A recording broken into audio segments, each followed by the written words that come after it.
O plenário ferveu quando o senador Magno Malta Pieles ergueu o celular e disse que entregaria um áudio grave, atribuído a falas do então ministro da Justiça, hoje ministro da STF, Flávio Dino.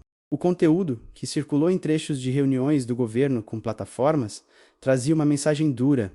Esse tempo da autorregulação, da ausência de regulação, da liberdade de expressão como valor absoluto, que é uma fraude, que é uma falcatrua, esse tempo acabou no Brasil.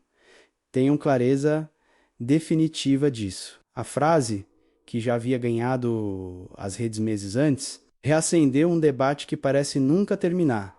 Afinal, quem delimita o que é regulação necessária e o que vira mordaça? A gravação, usada por Malta como munição política, foi apresentada como prova de um ímpeto intervencionista que, segundo ele, atinge diretamente a imprensa. As plataformas e qualquer cidadão que opine na esfera digital, e o senador não parou aí.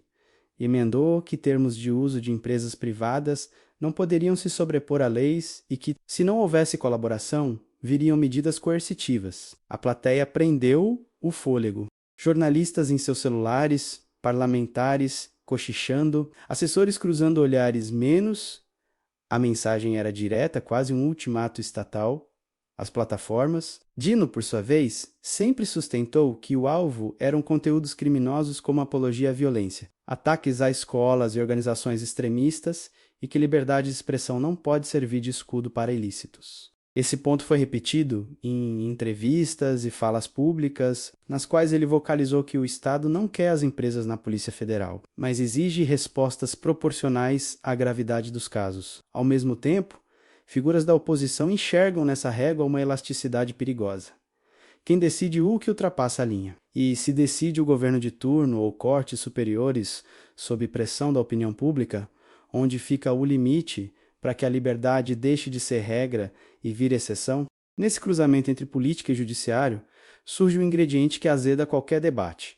A suspeita de viés. Malta, político hábil em transformar sessões protocolares em eventos nitroglicerínicos, sabe disso. Ao associar a fala de Dino a um suposto programa mais amplo, ele convoca o público a um julgamento moral do projeto de regulação e convida os indecisos a enxergar não uma política pública, mas um plano para sepultar a livre opinião. A estratégia rende. Nas galerias, as expressões alternam aplausos tímidos e testa franzida. Não é uma discussão sobre ajustes técnicos de plataformas, é sobre o sentimento de que, a partir de agora, toda crítica dura pode ser rotulada de ilegal e extremista. Há quem discorde, lembrando que nenhum país sério entrega o ambiente digital a um faroeste de desinformação e ataques. Mas também há quem recorde quando se abre a porta para o controle do discurso. O que passa por ela depois costuma ser maior do que o planejado. E o Brasil, calejado por idas e vindas institucionais,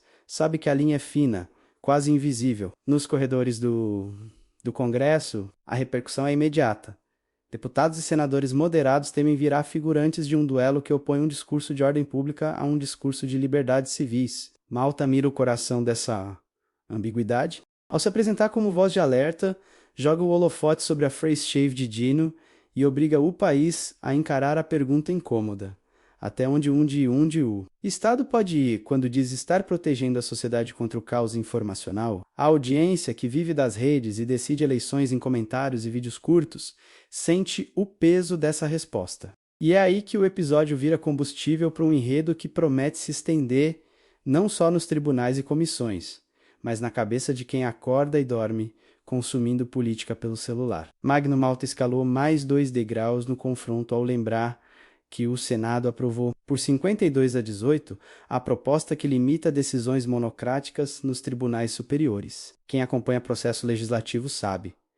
Esse número não caiu do céu. Foi o produto de um cansaço acumulado com decisões individuais capazes de suspender leis ou inverter a pauta do país da noite para o dia. Para o senador, a votação foi um recado claro ao Supremo. Monocrática deve ser exceção, não regra. E, ao citar nominalmente ministros e episódios, Malta transformou o placar em símbolo de resistência institucional. Quem discorda, vê populismo. uma tentativa de enfraquecer o freio de emergência do judiciário em momentos de crise. Quem concorda enxerga equilíbrio. Tribunais colegiados existem para decidir como colegiado, não por caneta solitária. No calor do discurso, Malta também evocou o Código de Afetação Pública. Debocham do parlamento. Convocam e não comparecem. Chamam de nanicos. Ele cria uma narrativa de humilhação parlamentares eleitos, com o povo na rua, tratados como figurantes por quem veste toga. O efeito é elétrico. Suas palavras geram identificação com quem se sente atropelado por poderes que não prestam contas no voto. A tensão cresce quando o senador atribui a Dino rótulos ideológicos e cobra coerência entre o que se diz em sabatinas e o que se pratica no exercício do poder. No pano de fundo, um tema sensível. É possível que alguém abandone convicções ao sentar numa cadeira suprema? A resposta óbvia é que a função exige autocontenção. A resposta cética é que ninguém vira outra pessoa por decreto de posse. No jogo da política, esse ceticismo ganha aplausos fáceis, mas para além da retórica, há um dado concreto. A contenção de decisões monocráticas passou no Senado e caminha na Câmara, onde ainda pode ser modificada ou travada menos, e onde o lobby de todos os lados promete ser intenso. O cidadão comum pode não decorar números de PECs, mas entende a ideia central: diminuir o poder de um só juiz e aumentar a voz do colegiado. Ao resgatar esse 52-18 ao microfone, Malta cria uma ponte entre o incômodo popular e um resultado objetivo. É, ao mesmo tempo, diagnóstico e propaganda de vitória. Enquanto isso, o Supremo rebate que decisões urgentes salvam a legalidade quando o tempo é curto e o dano é irreversível. E que, sem esse instrumento, leis inconstitucionais podem produzir efeitos nocivos até que o relógio processual permita uma análise colegiada. É a disputa clássica entre eficiência e responsabilidade democrática. O risco: transformar o remédio em veneno, tanto no excesso de canetadas quanto na proibição absoluta delas. No país que gosta de pêndulos, a solução razoável mora no meio, e é justamente esse meio que o Congresso tenta desenhar, com prazos, limites e hipóteses específicas. O público, cansado de tecnicês, quer saber o essencial, quem segura quem e quem responde quando tudo dá errado. É por isso que esse capítulo não termina no painel de votação. Ele segue nos próximos atos da Câmara e inevitavelmente voltará ao Supremo, que terá de respeitar ou reinterpretar os contornos da nova regra. O tabuleiro institucional do Brasil segue em rearranjo, peça por peça. No mesmo palco da política, outro fio narrativo incendiou Brasília: o projeto de anistia relacionado aos eventos de 8 de janeiro. Nos últimos dias, a Câmara acelerou a tramitação e o relator escolhido, o deputado Paulinho da Força Solidariedade SP, menos passou a articular um texto que fala em redução de penas e critérios diferenciados. Enquanto a oposição pressiona por amplitude, incluindo figuras de maior projeção, a notícia de que a bancada do projeto de lei se reuniria para ouvir a orientação do ex-presidente Jair Bolsonaro apenas aumentou a temperatura do termômetro político. Há quem diga que a pauta perdeu força quando se consolidou um relator visto como alinhado ao governo. Há quem retruque que, na verdade, ganhou chances de avançar com um meio termo. A pergunta que ecoa: até onde vai a anistia? A ala governista insiste que perdoar delitos graves, especialmente os tipificados como abalo institucional ou tentativa de golpe, menos afronta a própria democracia. Já a oposição responde que a justiça extrapolou na dosimetria, que houve criminalização do protesto e que o parlamento tem a prerrogativa de pacificar o país. Nesse duelo, cada palavra pesa e cada passo tático vira manchete. Paulinho da Força afirma esperar votação breve e sinaliza um caminho de redução de penas. Enquanto o PE, projeto de lei, promete unidade para defender uma solução ampla, a narrativa de Malta, nesse ponto, se alinha ao sentimento de que há presos e condenações injustas e que a anistia deveria ser o fecho de um ciclo turbulento. Do outro lado, líderes governistas chamam a proposta de ameaça à responsabilização e avisam que o Planalto trabalhará contra qualquer redação que alivie organizadores e financiadores. Nos bastidores, contam-se votos, cruzam-se listas e circulam planilhas com cenários de plenário. O público leigo tenta decifrar um labirinto jurídico. O que é anistia ampla? Quem entraria? Quem ficaria de fora? E o que seria redução de pena, conversão em serviços, regime aberto, multa, no meio dessa névoa, né, um dado novo ampliou o ruído.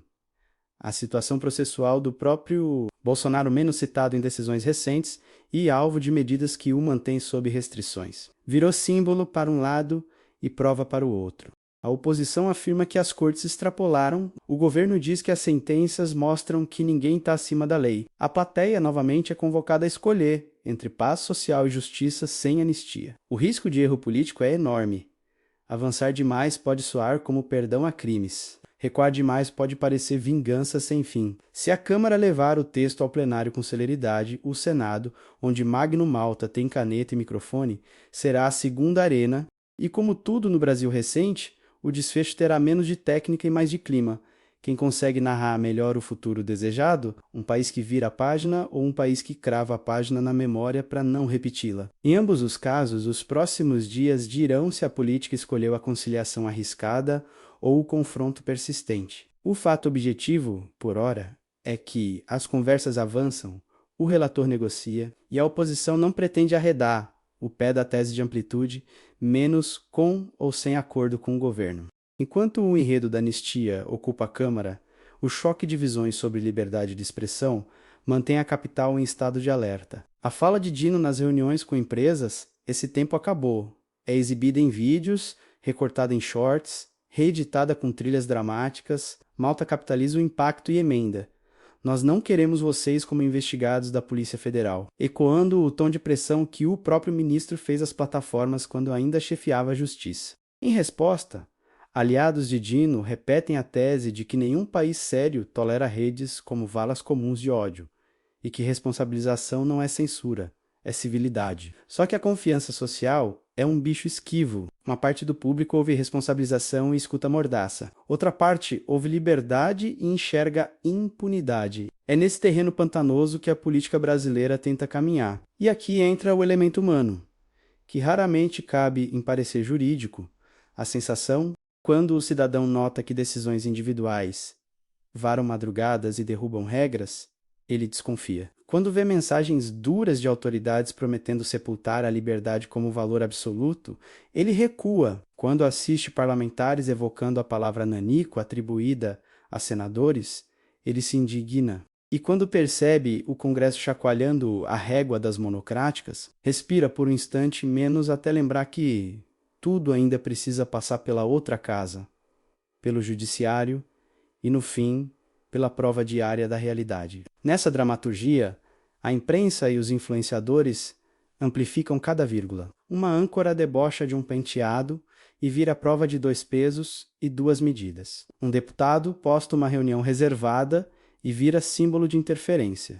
Se há algo que ninguém pode negar, é que 2025 está ensinando ao país um ABC incômodo. As instituições competem por autoridade. A internet dita o ritmo. C, a sociedade quer previsibilidade. É por isso que episódios como o de hoje viralizam. Eles inflamam um instinto básico, o de escolher um lado que pareça mais previsível. Malta sabe operar esse instinto. Ao costurar no mesmo fio a fala de Dino, o placar das monocráticas e a disputa pela anistia, ele entrega uma narrativa de continuidade. Há um projeto de controle. Há uma reação do Senado, há uma luta por pacificação. O governo contra-argumenta com outra continuidade.